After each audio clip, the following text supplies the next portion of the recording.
bit longer presentation, but this again is the continuation of the last couple of months of review, and this is the meeting number 3 for the development of the long-range transportation plan.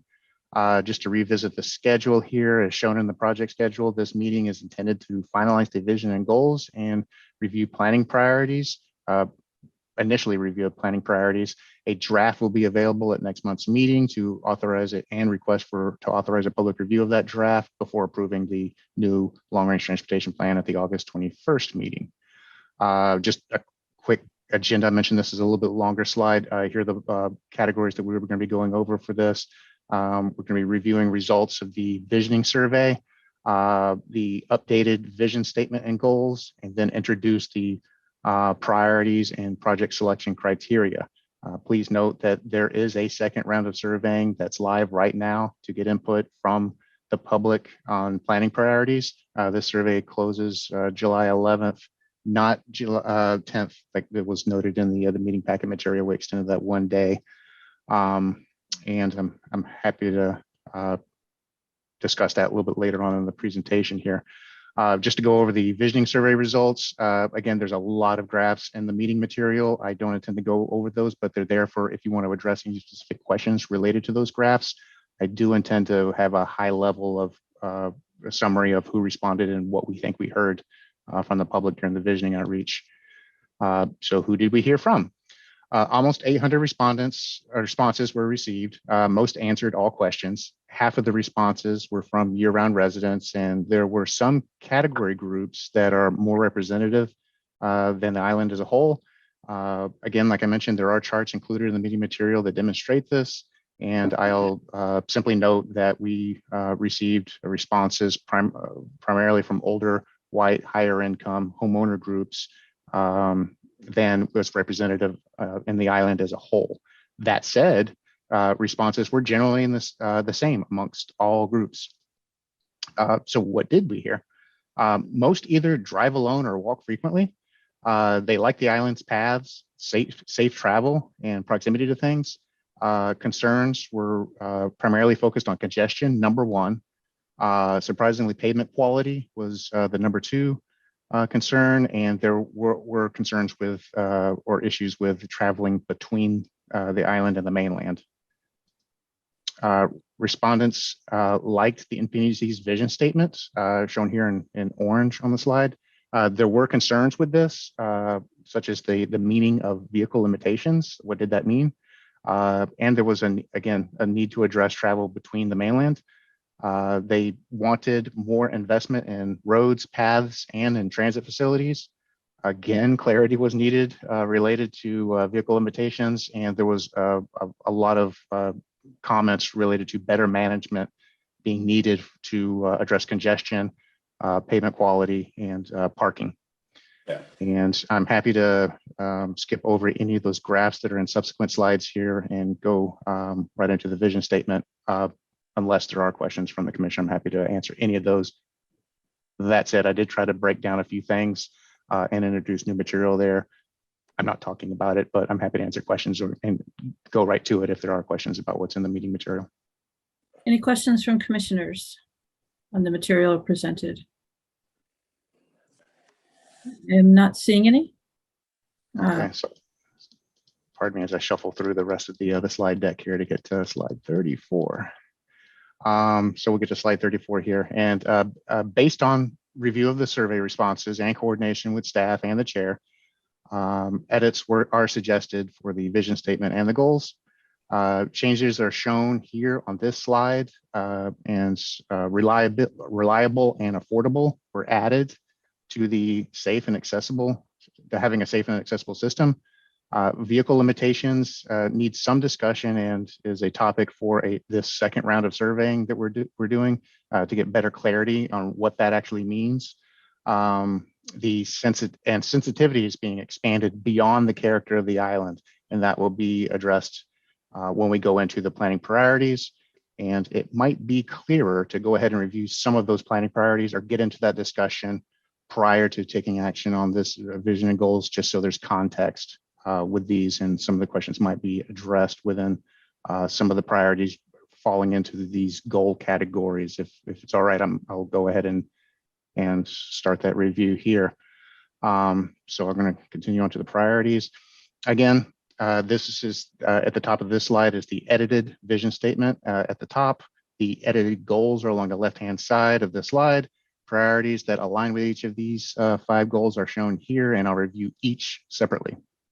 Again, priorities are subject to this ongoing second survey, and will help you at next month's meeting. Accessibility includes utilizing the town's complete streets policy to safely accommodate all system users and abilities, improve and expand the multimodal network of sidewalks and bike paths, all those facilities, and institute a paid parking system to encourage parking turnover downtown.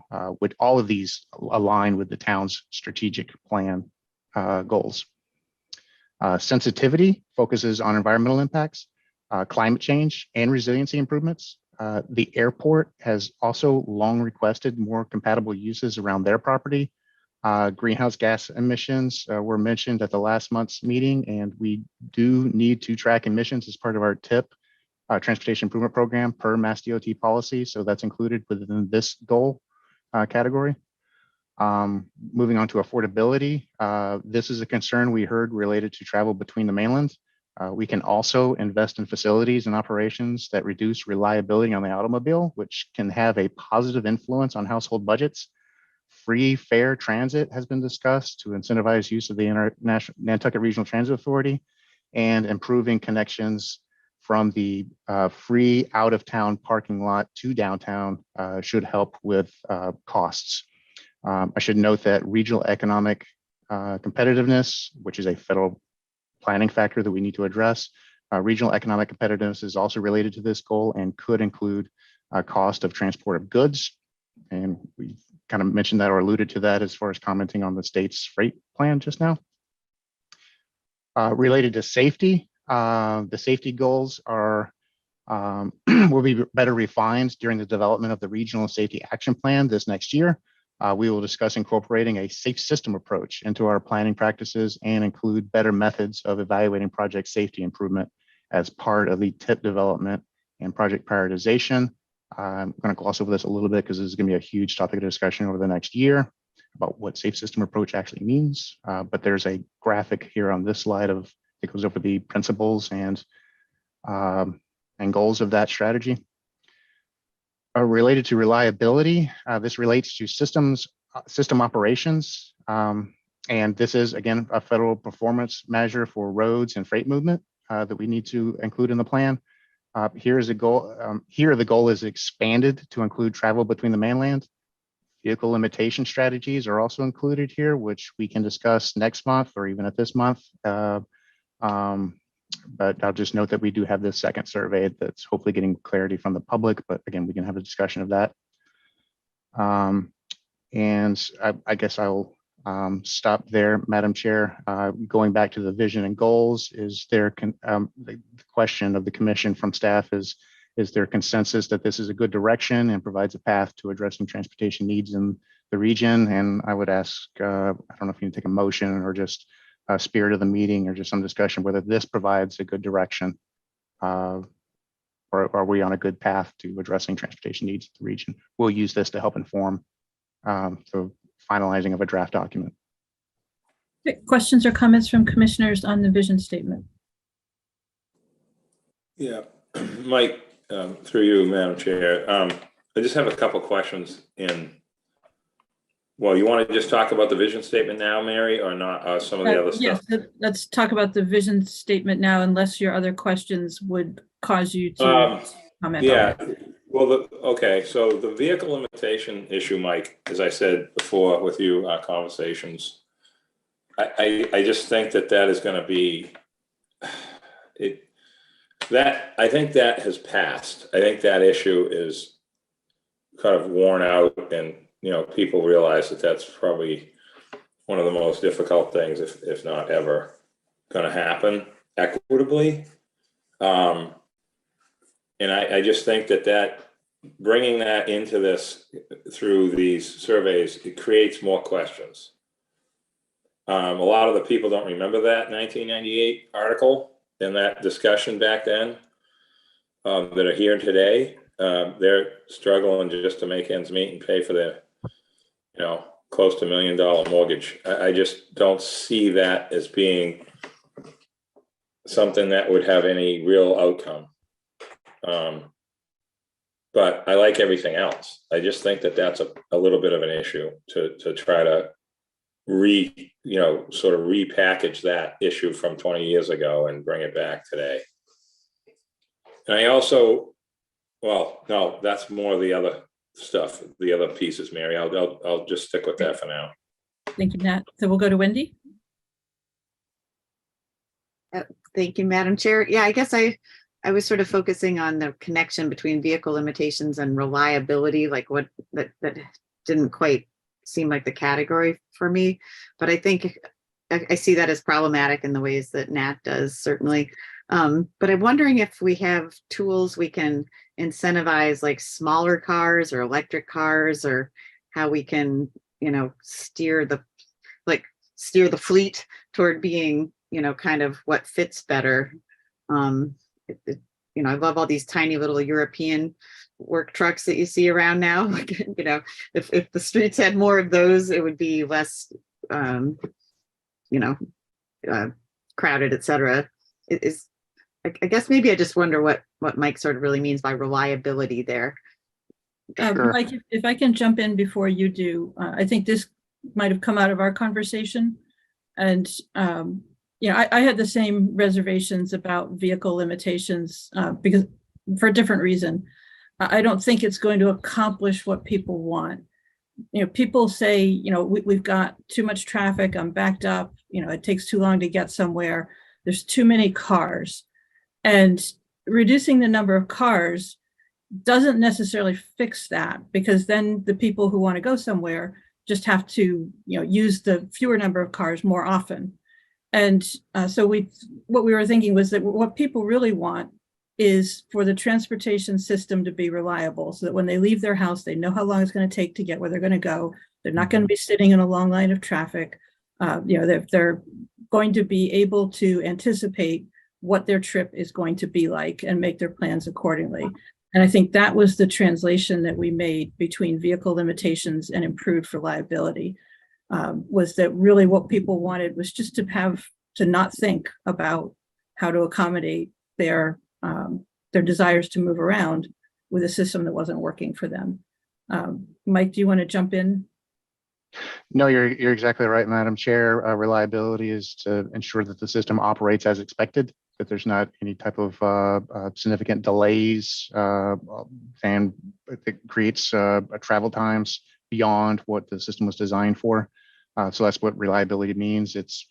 And I'm using that word specifically because it's one of our federal planning factors. We have to use that vocabulary word when describing system operations and doing performance measures. And you're right, Madam Chair. I think the intent of the vehicle limitations was to help the system operate like it was designed to by reducing the volume, taking the volume problem out of the equation. I believe what the town does with their strategic plan is take a different approach, prioritize options for folks, create a financial disincentive to contributing to the problem of parking downtown, and then the town, I guess through the planning board or our zoning bylaw, we do have a land use policy that does incentivize proximity to things by having development patterns concentrated in the town overlay district. And the idea there is you're closer to things, so it's more likely that you can walk and bike and take public transportation to get from to access things that you need. So I think that's a better approach, and I think what's used in a lot of other communities that try to address congestion. They use that land use, mobility options, and incentivize operations with a number of different ways. So what was voted the last cycle here with vehicle limitations and what's long been discussed here, I think that's just another approach to taking to address the congestion problem.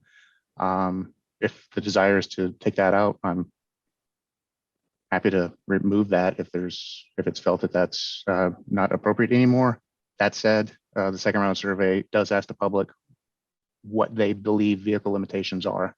I'm not sure if the commissioners have taken that survey at all, but it's meant to have a spectrum of limitations, whether it's a hard cap on vehicles, or does that mean something a little bit softer, like maybe parking requirements are a little bit more flexible and not so stringent, it's where too much parking is provided.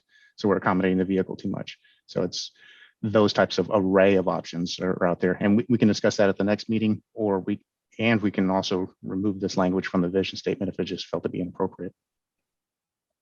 Thank you, Mike. I want to go back to Wendy before we go to Seth.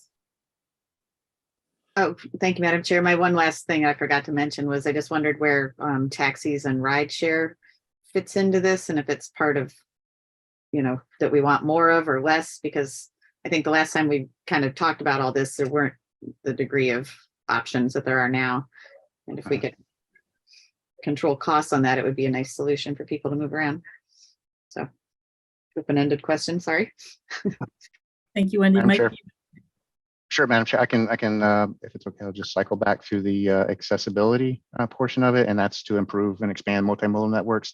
That's everything.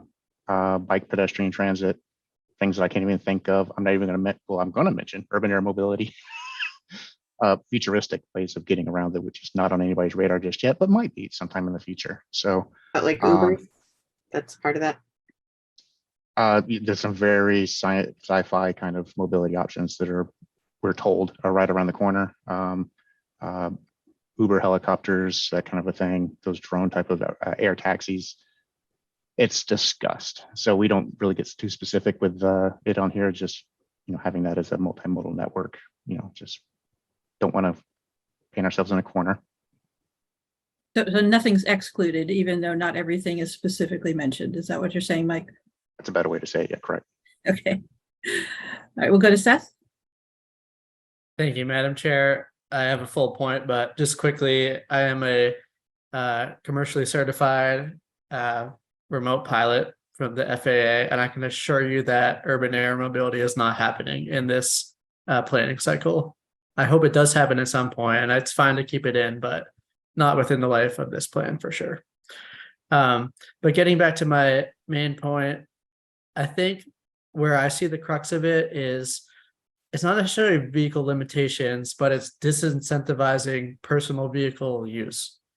And I think some people have said ways to do that already, like, requiring paid parking downtown. But there's others like closing specific streets to vehicle use, making some streets pedestrian only.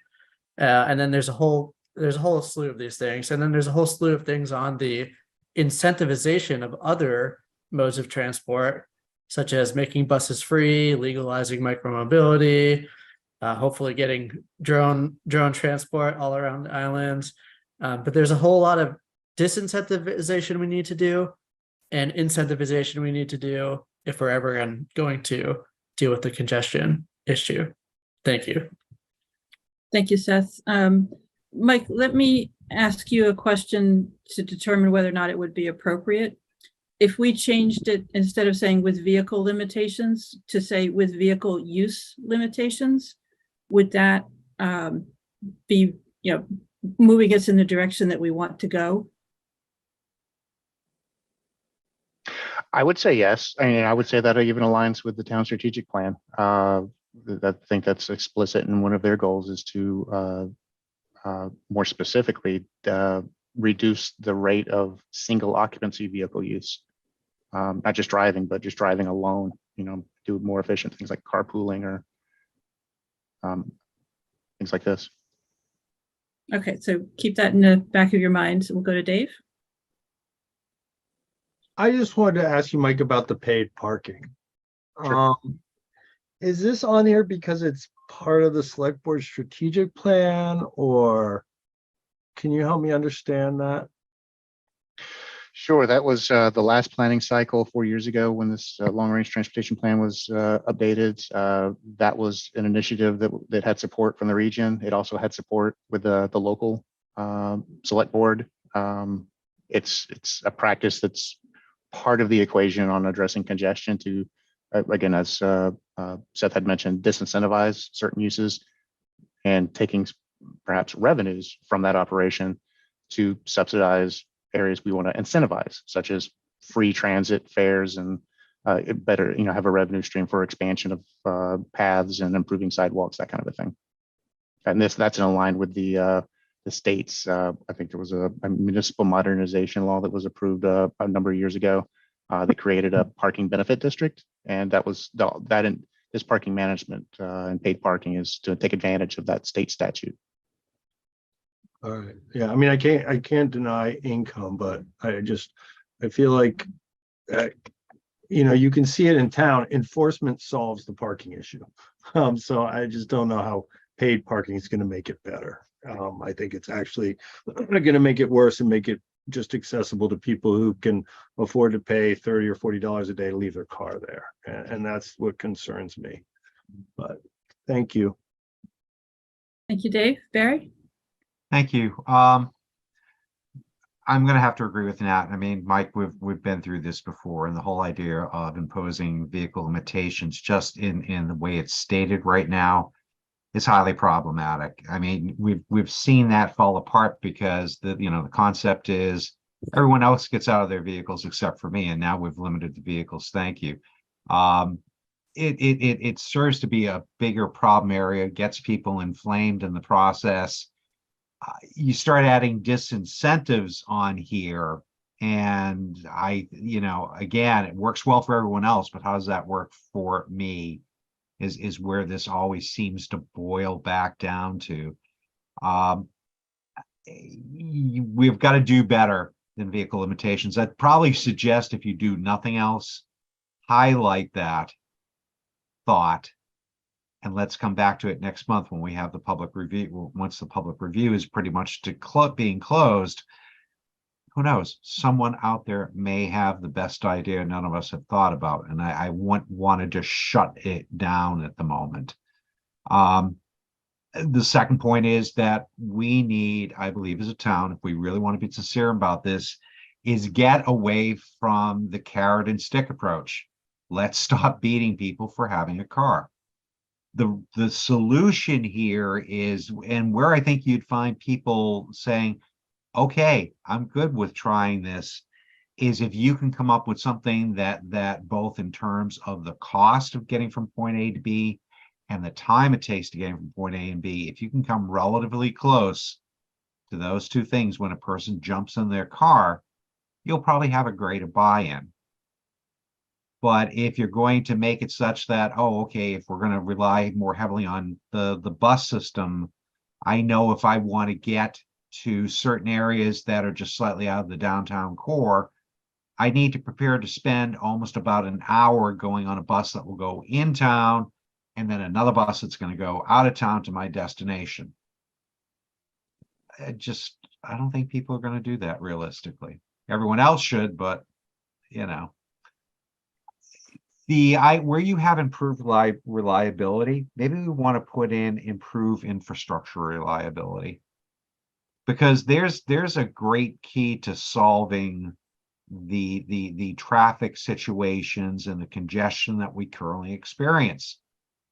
We've talked for years about improvements to our infrastructure system here, and for as many times as we've pitched things, they've been shot down in smaller forms, and that concludes it.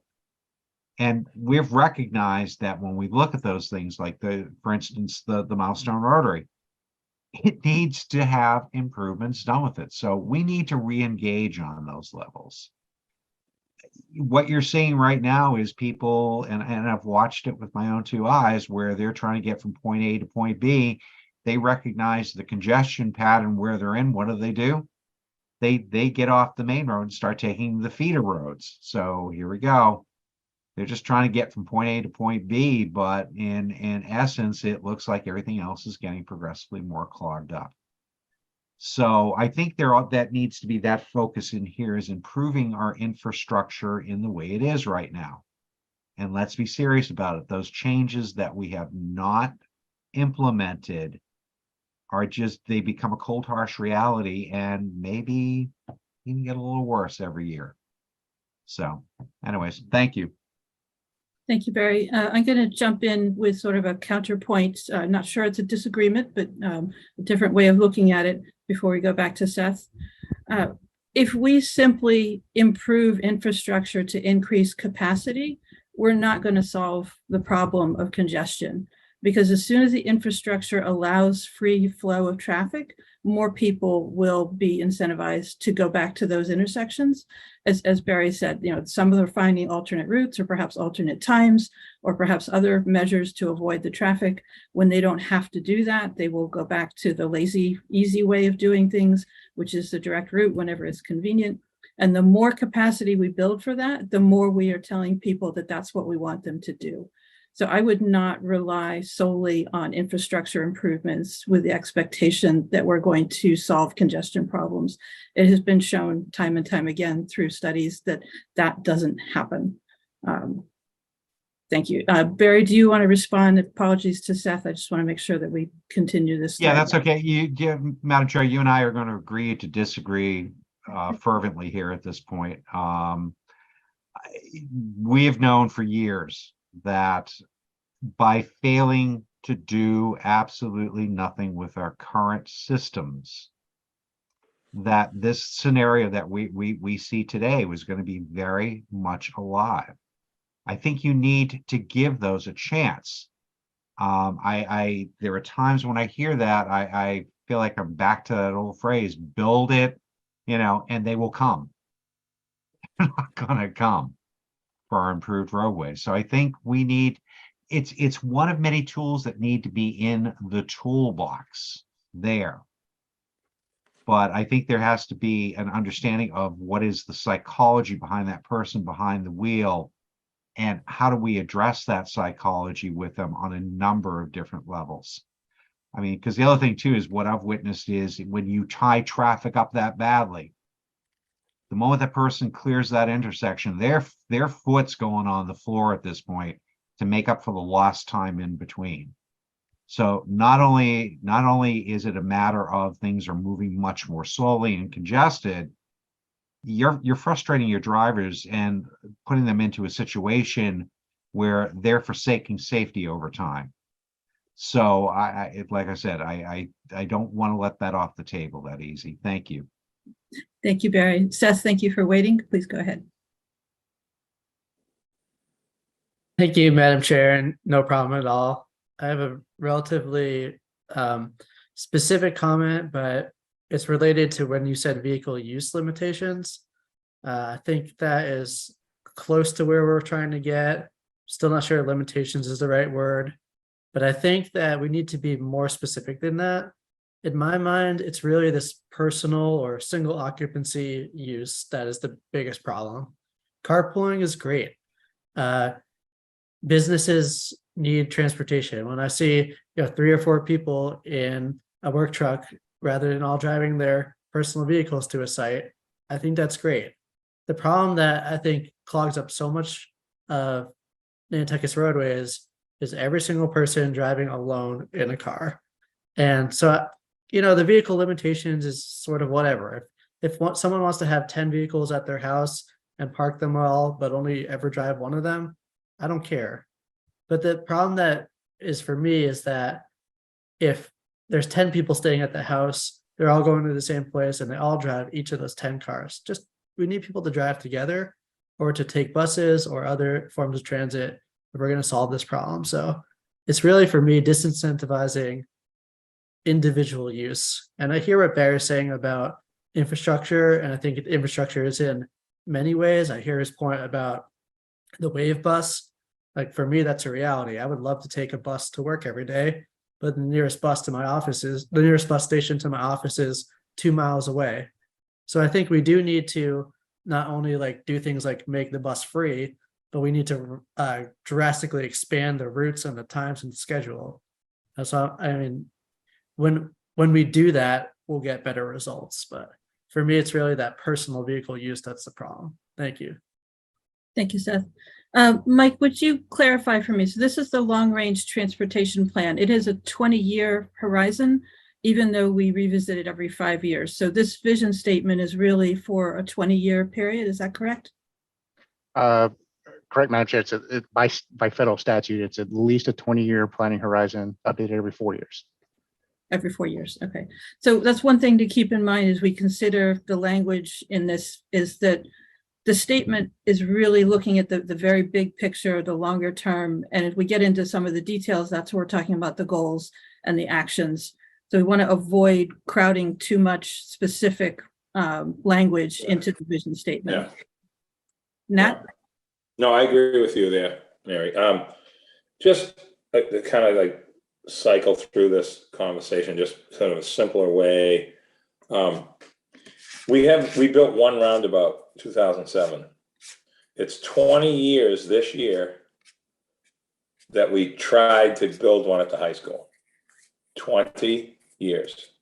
2003 was the first try. I think, honestly, and Mike, you can chime in as far as the timing of this, because I believe it's going to happen at some point. I just don't know when. When the Milestone Rotary gets fixed and becomes an actual roundabout instead of a three-way stop and a yield, I think the voters will finally figure it out. Like enough to support strategically placed roundabouts in a few locations that need it. If you look at the truck route, back to that, for a different reason to mention it, Francis Street and Washington Street, does anyone drive through there? And like, I drive through there every day and kind of like smile. Like I'm so happy that that is fixed. But does anyone realize what that has done?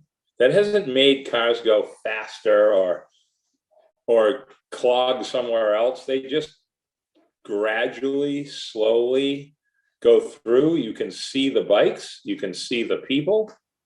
There's no visual looking right, left, and guessing and waving and all the crazy stuff we do at our four-way stops. That works. That works. And anyone that thinks that doesn't work is, I mean, obviously there's just a negative mindset that can't be adjusted. So I just think we need small improvements. I think we'll get there eventually, but they may be overpriced by the time we actually say the word yes. That to me is the biggest problem. I think Lover's Lane getting done is going to change people's minds as well, because it's going to spread vehicles out. Once you get to about 9:30 in the morning, 9 o'clock, 9:30, Old South Road is not backed up to Richmond. I mean, it works. I drive about 70 miles a day. I go from one end of the island to the other. I'm all over the place, turning around in people's driveways and going the other direction because I just got a call to do something different. And I get to everywhere I have to go. It's harder in the summer. Of course it is. But it's not like you can't go to work or you can't do something. That's not accurate. So that's all I have. I won't belabor this anymore. Thank you, Nat. We'll go to Joe. Thank you, Madam Chair. I agree with that. I've been little by little sneaking through Lover's Lane, and I really feel it's a nice little outlet. The other thing is Mike had a plan about, expanding the sidewalk and bike lanes along Pleasant Street. And one of the things I got really excited about is he had a roundabout right at the school. So I would love to see that come into place. And I know that it may push traffic further along, up at, Prospect and Joy Street. But at the same time, I think it's going to get that opened up and get people moving. I think that's really important. We really need to do that.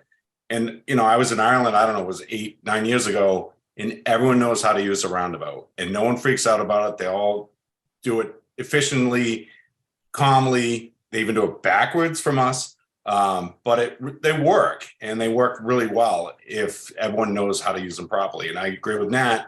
Instead of standing there or waiting at a stop sign and waving someone along, I've done that, and all of a sudden have someone, speeding out Surfside Road, almost getting T-boned. And it's just really kind of careful. You have to be really careful as you come out into that intersection. because that's right. The moment that someone gets out of a stop, I think Barry said it, the moment someone gets out of a stop sign and begins to start going forward, they hit the gas and they stomp on it and trying to make up for lost time. But if you're sitting there at the school, I've done this last summer, the summer before, you're sitting there for 2 to 3 minutes. It really is not that much time that you're there. I mean, max, I think I did one time, it was 4.5 minutes. So it's really not a lot of time. It's just being patient and trying to get through this. So I really think that some of this improvements are necessary. So thank you. Thank you, Joe. So I want to keep the conversation focused on the vision at this point. So please, no more individual intersections or specific projects. So do we have further comments on the vision? I think there was a suggestion that we wait for the results of the survey, which would give us more information about what the public is thinking about vehicle limitations. But other than that piece, is there any more feedback for Mike? Mhm. Barry? Yeah, thank you, Madam Chair. Just very quickly, Mike, are you watching to see if there's any other companies that will offer innovative solutions toward what we're doing out here? I know when it came for this island to look at things like wind farm, wave action, electricity, we've been able to engage in some very interesting projects. And I've always thought of Nantucket being the incredibly wonderful test bed for doing certain things. So I just, if there's a way we could look at that as well too, and see if there's something that is floating out there that we can maybe glom onto, that would be like, great, maybe there's the solution. I know you keep your eyes on a lot of things, but I just want to kind of throw that out to you and figure out how we can incorporate that in as well. Thank you. Thank you, Sure, Barry. Madam Chair, if it's all right, I worked in a region not known for its reliable highways and safe highways. It led the country in fatalities and had some of the most congested freeways in the entire country. And I think we looked at a lot of different things too. I'm not sure, I'm going to say the word gondola. That was an idea that was legitimately evaluated in that region. There are also transit hubs and mobility centers that, again, it's very much centered around transit operations, and that requires a land use policy of encouraging densities around those nodes to make sure that it operates well. And we already do a lot of those things very well with our town and country pattern of development. I think our transit system probably could look at a bit of an reevaluation. I'm hearing a lot of that from you all now. Quite frankly, that's where a lot of the solution is just switching modes from driving alone to something else, that whether it's carpooling, taking transit if that's convenient for you, walking if it's within good distance to you, riding a bike if you like doing that, or we can also access things through the internet and have things delivered. Maybe one day with these drone devices, who knows? But that's frankly the array of solutions that you're looking at. That's state of the art right now. Thank you, Mike. So do we have a sense of the meeting that what we have on the screen is suitable for a vision statement, with the knowledge that we will have more input from the public on the definition of vehicle limitations, and we will come back in our July meeting and finalize this?